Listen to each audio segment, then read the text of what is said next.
નમસ્કાર દર્શક મિત્રો, હું શીતલ મહેતા ન્યૂઝ ઓફ કચ્છમાં આપનું સ્વાગત છે। જોઈએ આજના સમાચાર।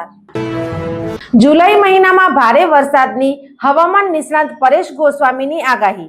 જૂન મહિનાની જેમ જુલાઈમાં સારો વરસાદ પડવાનો છે તેવું હવામાન નિષ્ણાત પરેશ ગોસ્વામીએ કહ્યું છે।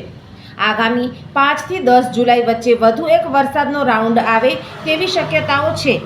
પરેશ ગોસ્વામીની આગાહી પ્રમાણે બંગાળની ખાડીમાંથી એક સિસ્ટમ આગાહી પ્રમાણે આ સિસ્ટમ કદાચ દક્ષિણ ગુજરાત અને સૌરાષ્ટ્ર પરથી પસાર થાય અથવા ઉત્તર ગુજરાત પરથી પસાર થઈ શકે છે।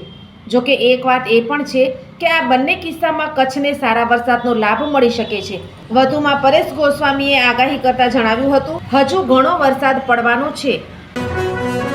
સોફ Kutch power by Opal electronics, LG best shop, Vijaynagar road Bhuj, Rambagh road Adipur. Power by KC jewellers, latest fashion ડિઝાઇનના ઓર્નામેન્ટ્સનો વિશ્વાસપાત્ર શોરૂમ, હોસ્પિટલ રોડ ભુજ। દર્શક મિત્રો, આજે તારીખ 4 જુલાઈ 2025 આ હતા આજના સમાચાર। આવતીકાલે ફરી મળીશું, ત્યાં સુધી મને રજા આપશો। નમસ્કાર।